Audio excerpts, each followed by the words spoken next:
Oh my god. See, this particular episode is very personal to me, and I cannot wait to give you guys this gist. Lego. Okay, I already said that in the intro video. So my name is Ijeoma Ucheibe, and welcome to my channel. Yes, where I talk about human resources and its intersection with the law.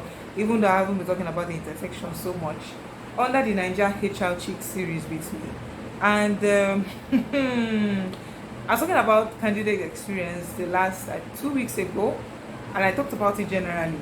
But there was a reason to bring this particular one to your attention, because it has happened to me not once but twice. And then sitting down on LinkedIn, on the streets of LinkedIn, trying to see what achievements my mates or someone else is posting, and like reading through, looking for a webinar, because I'm always looking for a webinar where I can also learn to improve my craft as a HR professional most times. And also I use it for networking. Okay, there's some persons that you feel okay, you need to get in touch with. I'm always trying to expand, the horizon of what I do on this channel and everything. So LinkedIn is a very great resource for me. So in the last, I think 4 to 5 months, I've had LinkedIn recruiters, or rather recruiters from company reach out to me via my LinkedIn email to ask me for my CVs. And I think, okay, this is interesting. I've gone from sending my CVs to actually being asked to send in my CVs. So this is the next stage. Maybe the next stage is to be headhunted, right? And what I find interesting is the very first one was very courteous. They reached out to me. It was like a foreign recruiting firm, asked for my CV, set up interviews. They were very always polite, always wanted to know when it was convenient for me to attend interviews. And it got me thinking that, okay, it's not that bad at all. We can actually make this candidate experience very enjoyable for both parties. The party who is recruiting, the party being recruited, in that instance, the candidate. So I felt very listened to. I felt very open to wanting to consider that role, even though at the end of the day I didn't get the job. But because of the way the recruiter was very, very polite, professional, and made me feel like I was the next best thing after sliced bread. Yes, literally. I felt like, okay, I could actually consider this role. And they might not have gotten to the point where they gave me the job, but I am very grateful for that recruiter. That is on the one side. Then recently, another recruiter reached out to me asking for my CV yet again. And what do I see? That same job role has been advertised on LinkedIn. There's even this particular job board that I subscribe to called Monster. Monster was also offering me the job. So I'm thinking, maybe I'm not that special after all. So they reached out to me on a Sunday, and I responded the next day apologizing for only seeing it, and asked for time to send in my CV. You don't always have to be so proud. Send in your CV, right? And I was thinking, okay, HR to HR. Even though this is an aspect of HR, the way you would treat me will be different from other candidates, right? Ladies and gentlemen, I sent that CV, let's say, on a Monday. A week later, I've not gotten any response via email or via email to say, oh, this is to acknowledge receipt of your CV. I still sent them a message like, oh, a little acknowledgement wouldn't hurt. Nada. So I'm thinking, why go through the hurdle of sending me an email when you wouldn't even respond to my CV being sent? Even if the CV did not impress you, it's called acknowledging receipt of my email, which is still what I was talking about when I said what I said in the last video about acknowledging candidate CV generally. But LinkedIn recruiters, they are a special breed. I won't lie to you, they are an awesome breed, because somehow they feel, oh, we found your profile on LinkedIn impressive enough for us to reach out to you to ask you for your CV. Now you would think that, oh, if I went that far to actually make my profile that attractive enough for you to ask me, you wouldn't treat my CV or my application with kid's glove. It's called respect for the candidate. Because right now, this is not the candidate that's just sending you their CVs. and asking you to acknowledge receipts generally, right? This is someone who you reached out to. So there's a difference now. So when they didn't respond, I just, you got me thinking like, this is actually very disrespectful. The time I took to get home, arrange my CV, update it, and because I haven't been doing that in a while.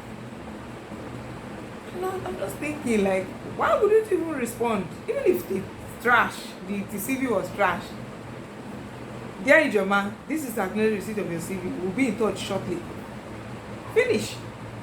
So HR, or rather LinkedIn recruiters in this case, please, if you know you're not going to respond to candidates when they send their CVs to you, don't bother contacting them in the first place. Do you understand? It is quite disrespectful of their time, especially for people of my status who are, I wouldn't exactly call myself senior management, but at least I'm in mid management. I'm very, very busy. I have things that I'm doing daytime during working hours, and I think everyone in my position would speak to that. So it just feels very disrespectful when you make us go through hoops like that, and we are hopeful to interview, even though we might not necessarily get this job, and you treat us like some entry-level candidates. It's very disrespectful, and if you're watching this video, you have done it before, please do better. And no, someone else beside me was telling me, Ijeoma, you're angry. I'm not angry.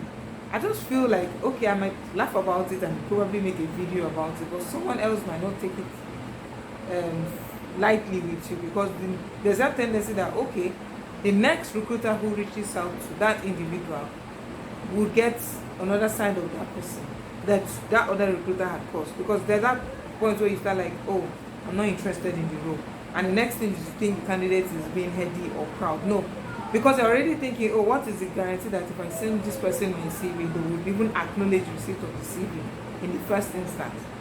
So, like I said in the first video, and I'm also going to say, you need candidates, candidates also need you. So it's a symbiotic relationship. We need to stop that attitude. You might just think, okay, you know it all, you've been in this business and all, but hey, you need candidates. You also need to make them feel respected. The same way that they would respect your time and ask for time to do certain things, to send the application through your CV, you also have to respect the time they also took to send in the application. And why am I saying this? I have worked in a recruitment firm, so I know how this thing goes.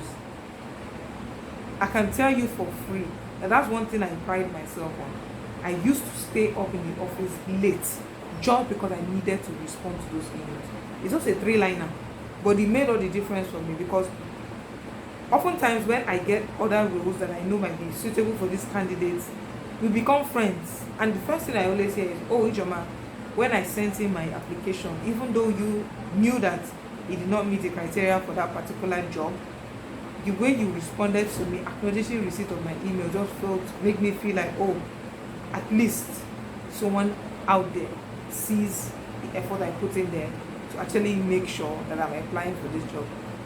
I never quite understood why they were making those kind of statements, because I felt, okay, it's part of my job, I should do it. But over time, I've seen that pattern, and it's a very disturbing one, where HR professionals, especially LinkedIn recruiters, feel like Lord and Master over this process, that sometimes you're just like a middleman, shepherding these candidates till the final stage of them being offered the job. So I know most people are going to come in my DM and say, oh, madam, we didn't mean it this way, I'm not shading you. I'm just saying that it's something that I've observed that's kind of very disturbing, and I think we need to nip it in the bud, because if it gets to a point where you get a candidate who ticks all the boxes and it's left for them to move, and the next day they up and leave for a job in a foreign country, I'm telling you more or less this is what, because they had a bad candidate experience, and they just thought, okay, why should I waste my time speaking to this Nigerian company when the foreign company appreciates my efforts more? So till I come your way next time, let me know if you've had a very awesome experience with a LinkedIn recruiter. If you're a LinkedIn recruiter, if you thought that I did not make sense in this video, feel free to jump in the comment section and let me know why you did what you did and how you feel the candidate themselves can also improve. So it doesn't feel like I'm throwing shade at you guys, or recruiters across the world. So you don't think it's just recruiters in Nigeria that I'm talking to. But please like, share, comment. We need to keep this whole place buzzing, with comments and interaction. And most importantly, enjoy, be cool. Don't Allah. Please, please, please. See how to speak 3 languages. Please subscribe to my channel. I know this is the longest video I've done in a while. I'll catch you guys later.